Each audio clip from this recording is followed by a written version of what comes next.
The human voice is a fragile thing.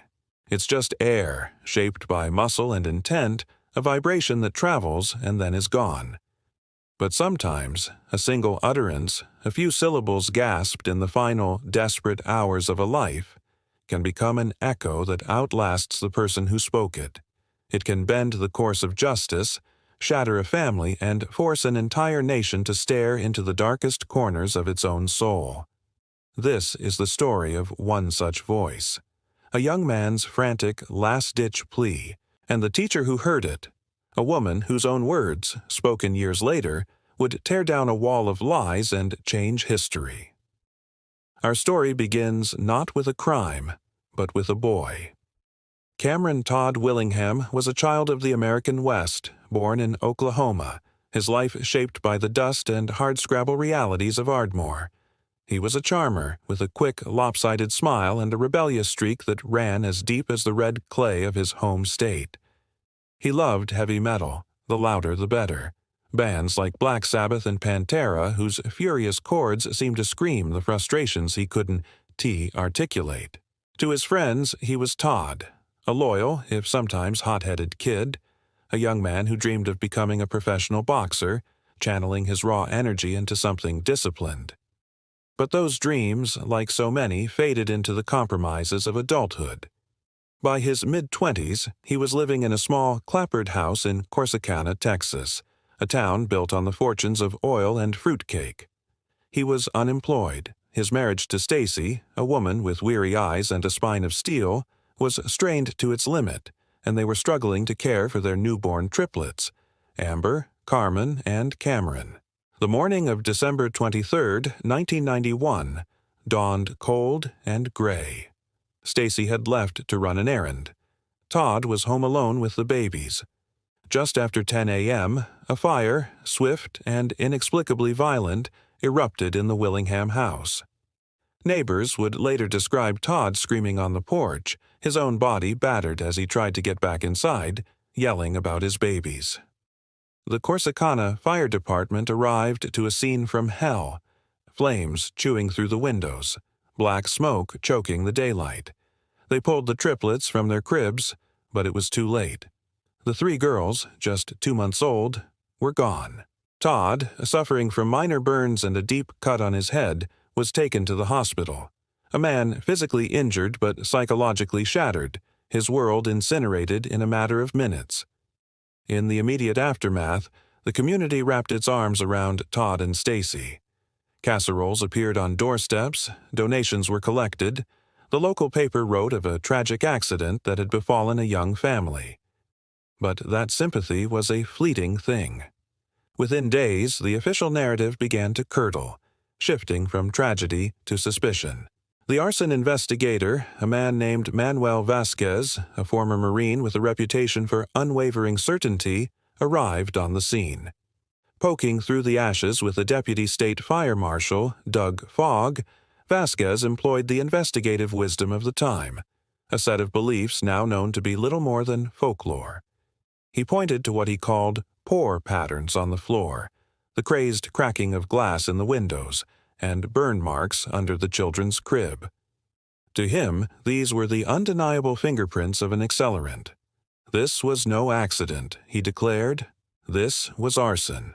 And the only person who could have said it was the one who survived, Cameron Todd Willingham. The portrait of Willingham, carefully constructed by the prosecution, was a monstrous caricature of the real man. The heavy metal music became a soundtrack for a satanic obsession. A tattoo of a skull and a serpent was evidence of a malevolent heart. His grief was recast as cold, calculated indifference. Witnesses, their memories perhaps reshaped by the power of suggestion, came forward. One, a jailhouse informant named Johnny Webb, claimed Willingham had confessed to him, admitting he set the fire to cover up his wife's abuse of the children, an allegation Stacy vehemently and consistently denied. Another neighbor, who initially supported Todd, changed her story, now claiming she saw him watching from the front yard, not frantic but calm, as his children burned. The case against him was a house of cards, but it was built with the grim determination of men who believed they had their man. The trial was a swift and brutal affair. The prosecution's star was Manuel Vasquez. On the stand, his voice a hammer of absolute conviction, he laid out his findings. He demonstrated with diagrams and absolute certainty how Willingham had poured accelerant throughout the house, creating a firestorm to kill his own daughters. He was asked if he had any doubt. His reply was chilling in its finality. The fire does not lie. The defense, outmatched and underfunded, could offer little to counter this scientific-seeming certainty. They presented Todd as a flawed but loving father, a man who had tried to save his children. But the image of the heavy metal-loving, tattooed deadbeat, the demon painted by the prosecution, was too potent. The jury deliberated for less than an hour. The verdict, guilty of capital murder. When the judge asked Willingham if he had anything to say before sentencing, he stood, looked directly at the courtroom, and uttered a phrase that would become his mantra. "I am an innocent man. I have been accused of a crime I did not commit." The sentence was death, and so Cameron Todd Willingham began his long, slow walk to the execution chamber at the Texas State Penitentiary in Huntsville, known as the Walls. Days turned into weeks, weeks into years, then into a decade. His appeals were rejected, one by one. The legal machinery of Texas, once set in motion, grinds forward with a terrifying momentum. Through it all, Willingham maintained his innocence. His letters from death row are a chronicle of a man clinging to the edge of hope while staring into an abyss. He wrote to anyone who would listen: journalists, innocence projects, his attorneys. He was no angel. His temper flared, his frustration boiled over. But on the core fact, he never wavered. I did not kill my children. As his execution date, February 17, 2004, drew near, the outside world began to take a second look. A renowned fire scientist, Dr. Gerald Hurst, reviewed the case file. His report was a demolition of Vasquez's entire methodology. The pore patterns were likely created by flashover, a common phenomenon where a room's contents simultaneously ignite. The crazed glass was caused by rapid cooling from water hoses, not an accelerant. Every single piece of evidence used to convict Willingham was, according to modern fire science, completely invalid. There was no proof of arson. The case had been built on a foundation of junk science. This report was sent to the Texas Board of Pardons and Paroles and to Governor Rick Perry. It was met with a deafening silence. The machinery did not stop, which brings us to the final hours. The day of the execution, Todd Willingham was allowed his last visits. He said a wrenching goodbye to his parents and his ex-wife Stacy, who still believed in his innocence. And then he made a request. A phone call. He asked to speak to the woman who had, years before his world fell apart, been his high school English teacher. Her name was Johnny Briggs. She was a woman of quiet dignity, a believer in the power of language and the potential she saw in even her most wayward students. Todd had been one of those students, bright but disengaged, a kid she'd tried to reach. Why her? In his absolute extremity, surrounded by guards and the specter of death, he didn't call a pastor for final absolution, he didn't call a celebrity or a politician, he called his teacher. The call was brief, monitored, a final connection to a world he was about to leave.